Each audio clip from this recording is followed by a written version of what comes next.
Well, hello there, and welcome back to World of Tanks.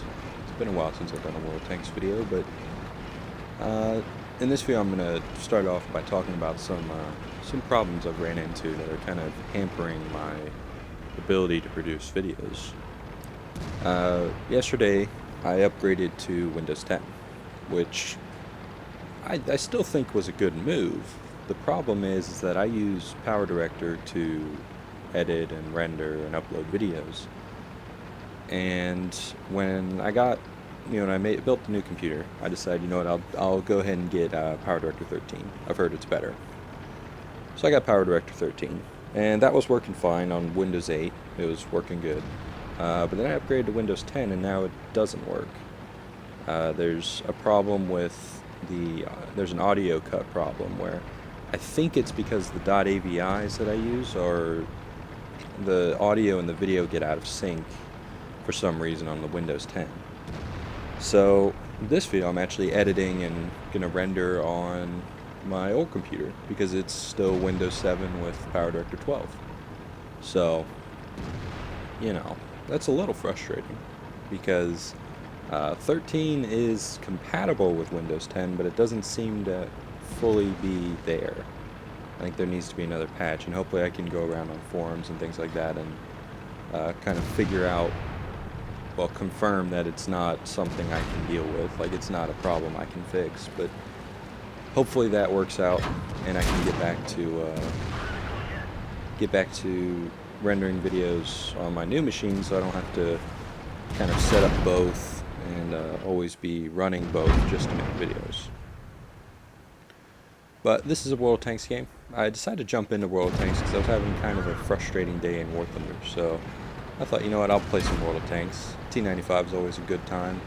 There's a couple other tanks that I have a good time playing, so made sure to jump into those as well. So IS-3 is trying to get frisky. We're going to get him a nice big hit, kind of a low damage roll, I think, but yeah, but the T95 is always fun in World of Tanks just because it's, well, the armor is really good from the front. The cupola, while being a weak spot, is really, really difficult. So that is something that World of Tanks does that War Thunder kind of doesn't, is it kind of keeps with, I guess, the spirit of the tank. So the T95 is supposed to be this slow juggernaut with very heavy armor and very small weak spots and very difficult to destroy. And that's what it is in World of Tanks. War Thunder takes the realistic approach, which doesn't always fit the machine's kind of profile, I guess. Like the T95 is a prime example. It has those cupolas, which if you penetrate with an APHE shell or anything like that, just get wrecked. So that's kind of a, so it makes the T95 basically not very good. But you'll notice that I turned around instead of pushing towards the cap, and the reason I did that is if you look to the western flank there, it's kind of collapsed, and there's going to be some tanks coming through. There's an IS-8. I was trying to see if I couldn't line up a shot on him and help out this Jagdtiger, but it's a Jag-88 sitting up around our cap circle. But he's doing fine. He's going to be able to defend. I'm going to keep moving forward, and my goal is to kind of take up a position to get some flank shots into these guys as they push across the field towards our cap. And then after we deal with them, I'm going to push over up to into the Abbey and try and scoot out the guy who's in there. There's at least one. There might be two. There's a Centurion over there. We're going to have to keep a tab on him because he has a pretty dangerous gun. So here comes the IS-8. Hello. Oh, hello. T95 is just really fun in World of Tanks. The 150 gun is really nice, and it does tons of damage. Very good penetration. Not much more you can ask for. So the cap is defended. The Centurion is still off on the other side of that little lake. But I'm not too concerned about him. I'm more concerned about this guy up in the Abbey, because he's going to be able to have flanking shots on our guys moving into their cap, and also could be a problem for me if I do need to go root out that Centurion. So I'm going to come up here, and this is how long it's been since I've really kind of dug into World of Tanks. I didn't, like, this guy's driving an IS-5.